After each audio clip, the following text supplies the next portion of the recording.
Okay, well, Nate, we're super excited to have you on the podcast. So, real quick, it's Nate Binion. Yes. With ARI Climate Control. Climate Solutions. Climate Solutions. Yeah. Okay. So we actually know Nate because we've talked a few times with the Johnstone trip, right? The past couple of years, Johnstone's one of our vendors, and they ARI also uses Johnstone for our parts and pieces, and so they take us on a trip, and we've gotten to know you over the past couple of years, and so today we're getting to have you on the show, and I think one time we even all did a massage together. Yeah, or awkward hydrotherapy moment. or something like Not that. just you and me. Yeah. In the Right? sauna, right? Exactly. You're like sitting in the sauna, like when they get you there, and you're we like, did. "Eh, That's this-" actually how we met. That really is met, how we is met. We were sitting That's true. awkwardly in a pool of water. And you're just like, hey. Hey. With a towel around us. We Yeah, had to look yeah. at We each did. other. So. I want to clarify that we did keep the towel on. At Yes, all. we Towels did. were on. Towels were on. That's so funny. I always forget, but that is actually how it happened.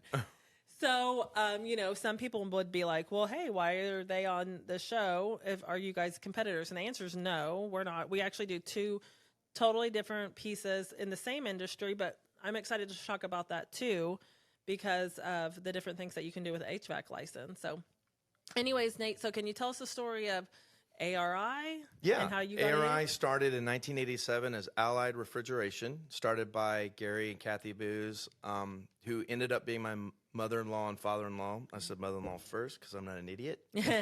And I was going to OU and saw this beautiful woman that I wanted to attract, and I'm not that dumb, and so I wanted to lock that down. So in the summers, I would work on their construction team, and I went on. I just toured with the construction team around Oklahoma and Missouri and that, and by the third summer, I convinced her to marry me, and we left to. My wife and I moved to. I had a job in St. Louis. She was in healthcare at the time, and I did not-for-profit consulting eventually. And then we moved to Austin, Texas for some time, and then my father-in-law got a little sick, and she came to help with what she's good at doing. It turned into about a year and a half, and so we love each other, and so we decided we should live together. Right. And came back in 2015, and Regina actually saved the company in 2015, and then I got involved part-time with some software. We went paperless in 2015, software implementation. Sweet. In process, and I understood the business. I mean, I hadn't left it over the years because it's family. Right. Never thought that I'd be involved in it at all. It was not in, and then I just started taking on more. I started on the construction side, so we do Walmart's, Sam's Clubs, and Albertsons at the time. And I started managing those, and then by 2018, I'm talking to bankers and lawyers and overseeing service. And then by 19, it's like I was president, and then we just bought the business, and then we just closed in January 1. Congratulations. Thank you. Allied is a refrigeration company. It focuses on three industries: food, retail, institution, and medical. And what makes them, what's the connecting fabric or sinew of those industries are the government's looking over their shoulder. And that if the equipment stops working, they've got 4 hours or whatever to get it up and running and down to temp, or they have to throw out their mission and they lose revenue. And so 100% of our customers, what makes us even to this day decide, are we going to take this customer on for continuity's sake, would be, are they, first of all, part of food, retail, institution, or medical? Are they mission critical? And so Allied kind of began by working for grocery stores only. Gary had been working for Hussman back since the 70s. Yeah. And then after he went into business for himself, he got a lot of small grocery stores. They started doing construction as well for Walmart, and it kind of, and then Albertsons were the two like big. Excuse me. And so that's pretty much what makes us unique in the industry is we're refrigeration. We do some HVAC, but it's 100% commercial. But if we're doing HVAC, it's because they're a customer that says, we want you to do our refrigeration, but it's easier if we have you do both. Yeah. That makes sense. Yeah. Makes And then how we define the difference between HVAC and refrigeration for us is it's heavy on controls and rack systems. Yeah. That's pretty much, and the mission critical portion. So that's Allied, and then we transitioned the name January 1 because I got tired of spelling Nate B at ALIDREFRIGERATIONOK.com. I hear you on that. And check me later. I guarantee I spelled that right. Yeah. Because I've spelled it so many times. Yeah. And so we're, ARI still honors the last 30 plus years, but it's ARIClimate.com by summer. And so. Awesome. So you guys have a different perspective, and that's what I was kind of alluding to at the beginning, a different perspective of than what we do. So we are going in and fixing, the home system. We're a residential.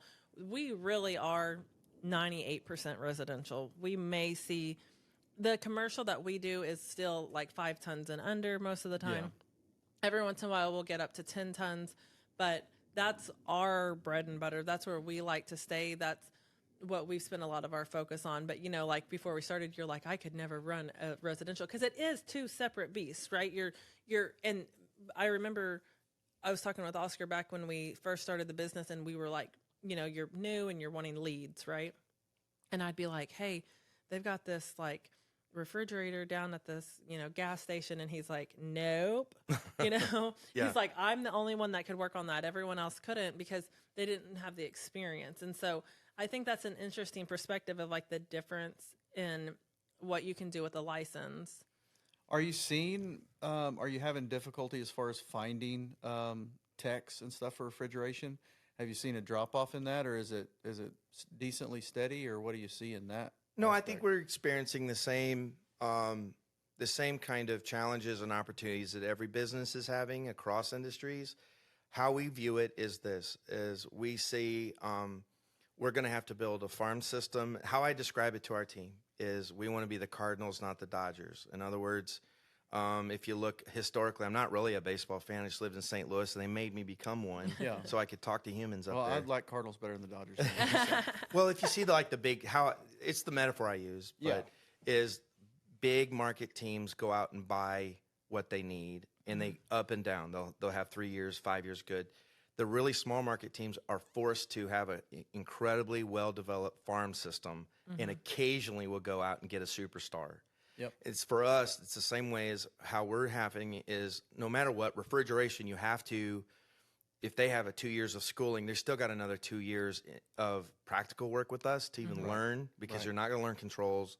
And that's controls. If I was to say what's the key difference between refrigeration and HVAC is, it's controls heavy. And you would agree with that. Yeah, no, I agree. So there's an HVAC tech's probably never worked on an EEV or never worked on a SORID and ORIT valve. Right. A refrigeration tech's going to work every day with something like that. Yeah. And so what we've been working to do is my number one customer is my own employees. That's how I view it. And so I want a place to where all technicians would come work for us if they match the values that we have and they match the competencies. Sure. Because a really good HVAC tech probably not going to be a really good refrigeration tech, and vice versa. Because we've actually put a refrigeration tech on we did a florist one time, and she's like, while you're here, go look at the unit, and tweaking with a package system, a package unit on like refrigerant levels. I was like, it's called a package unit for a reason. Yeah. Yeah. So get away from that. Yeah. We're going to let them call an HVAC tech, and we're going to let them work on it. I mean, they're 2 totally different animals. Even though they're like bulked together as one technician, right? Like as far as training goes as and far as schooling licensing, goes. licensing. Yeah. Not training, but schooling and licensing, they're bulked as to one. And I think that's why it took several years for Oscar to like make me understand that, because I would just be like, when in those beginning years, I would be like, a lead's a lead. We're taking this lead. And he was like, no, we're not. Like, that is not the same thing. And it's just not. I did the same thing as you when I started with Allied. I would do it with residential. I'd say, or I would take any commercial work. Yeah. And the more you're involved in it, the more you realize you'll actually hurt yourself long term if you kind of get out of your wheelhouse, stay in it as much as you can. I think that's the problem with a lot of businesses is if they try to get too far out of their niche. If you can focus on a main priority and get good at that, then stay in your lane. Obviously, it's okay to expand sometimes, but if you're not really set up to do that, then it's better to stay in your lane. Well, you know? like I can correlate. We added plumbing and electric, and everyone's like, well, first of all, we brought in the proper people for that, but we're staying in residential. And so we've had plumbers who have came on and they're like, we need to start doing this commercial work with plumbing. And we're like, no, that's never going to be our focus, because we know what we're good at and we are great inside the customer's home with the homeowner. It affects everything too. What I've learned is even residential, commercial, which I don't do residential, so I wouldn't argue, or I wouldn't make an argument for one or another, but we do service and construction, and even the accounting on service and construction has a learning curve to the different things. I can't imagine if I had to do the accounting for a residential company and a commercial company and try to put all that together, because it is unique to itself. It's two separate businesses, really. Yeah, Really absolutely. And I think that not everyone I really don't think everyone gets that. You get it from the experience. We get it from, Oscar knew it for sure, right? And then I was like pushing the barrier, and he'd be like, we're not doing that. We're not doing that, right? But in my brain, it's like, well, the license still says HVACR, right? Like it still says, can you not agree? And he's like, but we're not trained. We don't do that. And I think that's what's confusing even to some of these guys that probably, I know that work for us, or maybe for you. It's like, well, my license says this, but maybe my experience and my training has only been this direction. And then I think the other issue is, we have some good trade schools locally, but we have some that are not, right? And Yeah, they're not all the same. No, they're not all the same. And we've had some that, they go into school and we have to unteach everything that they've learned. We actually pulled our son from a trade school because he was coming home every day, and Oscar was like, no, we're having to unteach. And I think what connects them, and I think how I talk about people with their license, because I got my contractor license in Texas, and so I've got to become a good test taker. Is what's the connecting fabric of all of them is they're all connected around the science of how it's supposed to work, the thermodynamics. Right. After that, you have got to have time in how I describe as a white collar explanation to say, just because you have a law degree, a lawyer who's really a lawyer who's actually practices it says, well, what law do you do? Right. A doctor would say, well, what doctoring do you do? Right. Right. And so after you get done with your training, you're going to spend 2 or 3 years learning what you do. And inside of those commercial, residential, there's root systems that spring out that says, well, I'm in commercial, but I do installs. I'm in commercial, I do X.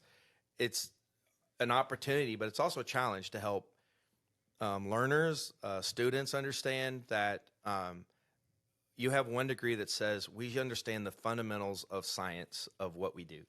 And that's about, and that I'm legal. Right. Yeah. Right. That's true. Well, and I think that kind of goes back to like the devaluing of the trades that happened for so long. Because like when you're talking about, obviously we know we're not doctors and lawyers, right? But they had to go to school, and then they had to get some practical experience, and then to be able to find their space, what they were going to stick with, right? Well, a lot of times people want to come in and jump into our trade and have like barely any experience and expect these higher wages and these a different type of respect that they haven't necessarily gained the experience from yet, because the trades wasn't supposed to be what it is now, right? Because it was the backup plan. It wasn't, it was so devalued for so long. And now we're sitting here like, no, like this can be plan A, number one. Like plan A, trades can be plan A.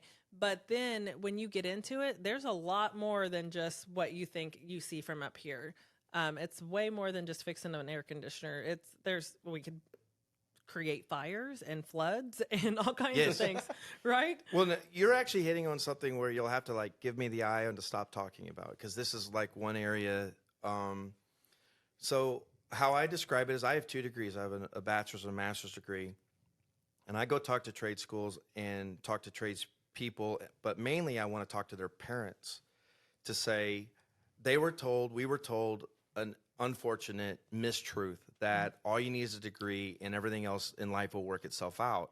And what happened is we pushed all these people to go to 4 years of schooling, get in $150,000 of debt, and then go make $50,000 year salary, and they can put a piece of paper on their wall for this economic engine called education, higher education. In reality, the infrastructure of our businesses and our communities are put together by people, tradesmen and women, who are not just, they're building, they're repairing, they're maintaining, and they're upgrading the entire fabric of our nation. While they're doing that, they're making way more than $40,000 a year. Yeah. I've got 20-year-olds, and you do too, that make an incredible salary or an incredible annual income. Right. Sometimes it makes me cry. Yeah. And too. Yeah. then at the end of that decade, say they've been doing it a decade, then they're even faced with, if they want to make choices, they can work for a manufacturer, they can work for another business that's my competitor, they can start their own thing, they can become an entrepreneur, they can go work for 100 other companies, and then say they get moved to Alaska. Alaska still has the same trades needs that Oklahoma does. Yep.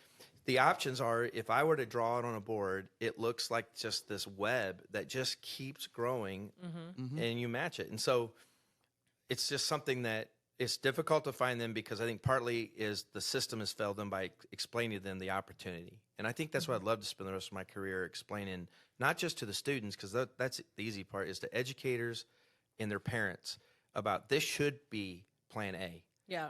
It's changing the narrative. And we've talked about that so much through the years of,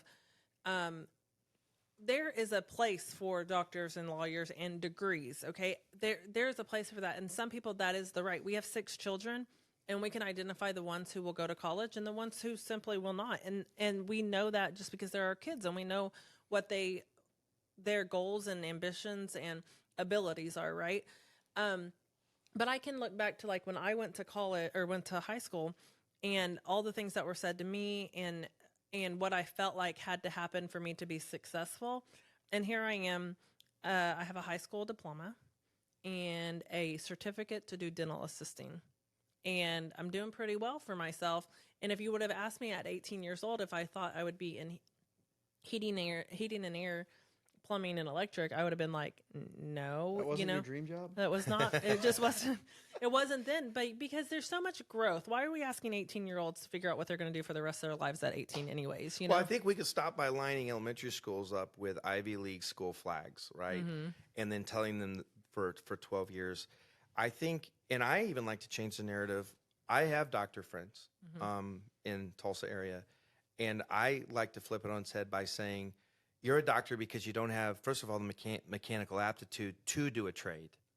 You have the. I like that. You have but it's 100% the truth. Is there are lawyers in this town that make less than some of my technicians and some of yours. Yeah. They have the academic capacity, and academic doesn't mean smart or not. It means that they can spit out content orally and verbally and put those together, but they do not have the mechanical aptitude to do something that is actually critical infrastructure of our towns. Right. Yeah. And so I think it's totally turning it on its head and saying, you're not citizen plus and citizen minus. You just don't have the qualifications to do this. Why is it not just that we can define our strengths and weaknesses and choose from there, and not that I'm less than because I didn't go and take and have a degree to hang on the wall? You know, I actually saw a TikTok yesterday, and again, please don't misinterpret. Like I have, The world needs doctors and lawyers and the all of the degrees, things but- that you would go to college for. I don't have any problem with that whatsoever. It's just that not everyone is made the same for those positions. But I actually saw this TikTok last night that it was a girl, and she was like, I have 2 degrees, and she's holding both of them. And she said, and she's got her master's, and she's trying to find a job.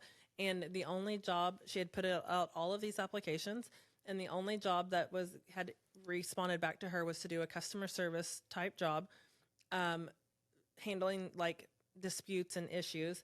And it was like going to be like $40,000 a year. And she was offended, and her approach was a little ugly, but she was just like, no, I'm not going to do that for you. I should be, your boss essentially. And it was just like, no, because I have a piece of paper. Because you have a piece of paper, you actually have no skill, and that you can put and come back and say like you could respectfully, like she may have skill, but she had no experience. She had no job history. She had nothing that proved that she could do any of the things that she was applying to do. And that, I mean, and sometimes that happens with technicians who come out of school. Right. Or they're like, I just graduated school and I would like this much an hour. And you're like, hold on, buddy. Pump the brakes. You don't have any experience. Like Oscar will always throw him for a loop and say, can you tell me the sequence of operation of the what? Like a heat sequence operation. The heat sequence of operation, and they're like, That's how we do it. That's how we humble someone, is we ask them sequence of operation questions, because well, my hot button that will get me kind of frustrated is when someone gets their journeyman and then they come in and they want this a massive raise for a journeyman. I'm like, okay, stop. What you need to do is you need to trust. Do you have a better future here in the next 5 years than you do anywhere else? If you can say yes to that, then settle in and just do a good job and manage yourself, and let us keep our word the way that we've kept your word the last 5 years. yeah. But because they passed the test yesterday, don't they know more today? Right? And we're like, no. So, No. and again, Doesn't that make them a And good... I'm not, and it goes back to the doctor thing, right? I'm not discrediting my friend Josh as a urologist. To do his job and to work on it, take cancer off of a kidney, takes an incredible amount of knowledge and skill to do that. So I'm not Absolutely. discrediting that. Absolutely, yeah. And I'm not discrediting a lawyer who can do all kinds of technical work with the law and help people, whether through contracts or law. And I'm not discrediting the fact that I can send a technician and then they can make money while they're solving a very complicated solution. It goes back to are they patient enough to know that these pieces of paper we put on the wall are simply markers to say you know a basic compliant sets of information. Yeah. And we're partially checking some boxes. yeah. And if you'll trust who you're with and know that we just didn't start taking care of you tomorrow because of you got journeyman tomorrow. We started taking care of it before. From day one, yeah. From day one, it's going to continue. And you're going to do better here until you choose not to. And I think that, or vice versa. And so that's... Sometimes the Got to vice throw versa. that clause in there, Yeah, too, right? clause. Yeah. But no, 100%. And, you know, our business has changed through the years as far as like, I always say this, and I've said it so many times, of like, yes, there are people who worked for us 5 years ago that would be like, they are a fraud. They are not who they say they are. And they are correct. 5 years ago, we are not who we are now. Or we were not who we are now. And we had a totally different mindset, and we weren't in the growth mindset, and we weren't even in like big business mindset. You know, there was a lot of things that have changed through us through the years, but I think our employees now, our team now can see like some of them who have experienced that growth with us have been able to see what we're doing together, what we're changing, what we're trying to implement to be better for them, because we started this business because we wanted better than what we had as employees, but that all comes with a cost, and it comes with a learning and trial and error, and sometimes we get it wrong. But you're right, like you went and got your journeyman's license today, and we are so proud of you, and we're so thankful for that, and we want to celebrate that with you. But I think it's like that misconception of, well, that's the equivalent to that college degree, and that college degree would have got me this, but that's not true either. You know, Right. People are seeing that, you know, just like the TikTok story I just said, she's got 2 degrees and she can't get a job offer more than $40,000 a year. And it's for a spot that she doesn't even feel like, or well, she believes she's better than, but that doesn't just equate a different salary. Yeah, and I think that a bachelor's degree in white collar situations is equivalent to a high school diploma today. Because of the last 20 years, it's been an expectation you have to have a bachelor's degree. And today, I think when we're hiring people, I think I want to make sure that, one, I'm communicating good. And when I hire someone, I'll say, I want there to be only about 10 to 15% of surprises over the next 6 months, so that in the interview process, we had so much integrity to our vision. We communicated who we are. You see on paper that there's going to be surprises for 2 reasons. I told them, one, we're all human here. We're growing ourselves. We're every day. 2, things change. Right. And you need to have flexibility to say things change. But I want them to change as little as possible so that there is, and I think when we go back to even like selling your business on saying like staying focused, the only way I can stay focused on refrigeration is if I daily wake up and make sure that I am thinking about building my business and have a marketing plan, have a year, what am I going to do in the next 3 to 5 years, and don't be passive and say, oh, I got to go out and find, business, which that happens too. Right. Right. And I think it's all of that way with the technicians thinking about how am I moving an employee along to where they get to grow their best selves and take care of their families with us until they can't decide not to. Same with our business. And so that's kind of what we're looking at. Is that what excites you the most about business, as far as just constantly working on that growth, or what excites you the most about being in your business and working on it all the time? Because it's not all fun and games, buddy, right? Like, No. come on. Like, there's nothing that we're doing here. Like, I feel like that's not something that we don't all talk about is we started this business to have more freedom. Cool. Now we work 24/7. Yeah. We started this to do this. And it's like, there has to be something that drives you. Yeah, and I think it goes back to I'm not in this because I have more freedom. And I read a story, and I'll say it really quick. A guy was fishing on the bank, and the guy said, "You're really good at fishing. Why don't you build a factory?" And he said, "I just catch fish for my family today." And he's like, "Well, then you could build a factory, and you could scale, and you could sell it." And he's like, "For what reason am I doing it?" Because eventually, so you could come back and fish on the bank with your Right. family. He's Right. like, "Well, then why would I leave what I'm doing?" So I don't just do what I do for a paycheck because, yes, I've got flexibility. I was able to leave my office and come here today, but my phone is backing up with emails, and Right. I've got work backing up because it never shuts off.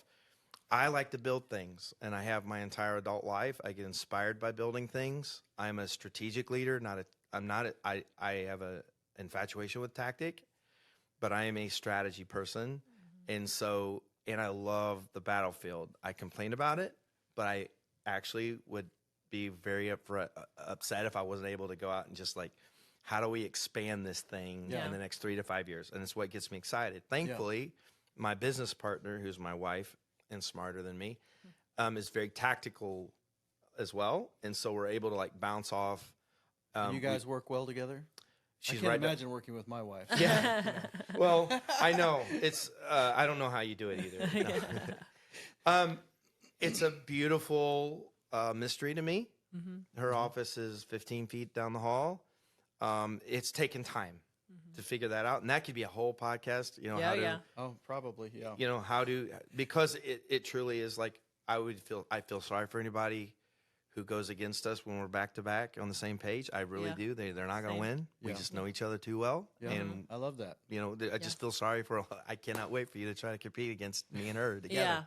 Yeah, because then that's how people ask us that question all the time, and I'm like, it's a journey.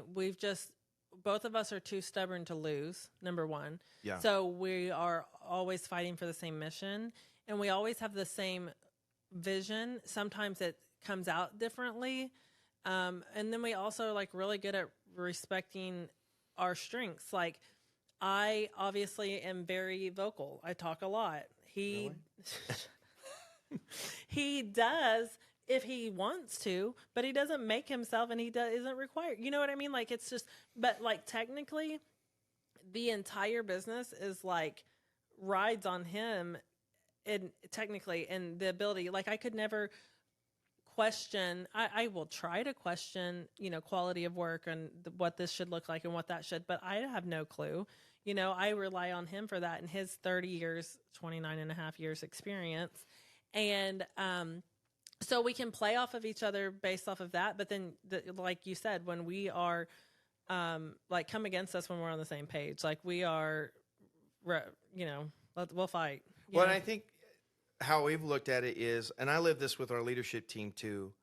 I tell this to our team, but Regina and I model this. Loyalty in public gives leverage in private. In other words, in public, we're shoulder to shoulder. In private, we have it out and nail it. And then try to model that for our team to where when we are in private with our team, they're able to see me and Regina disagree as well.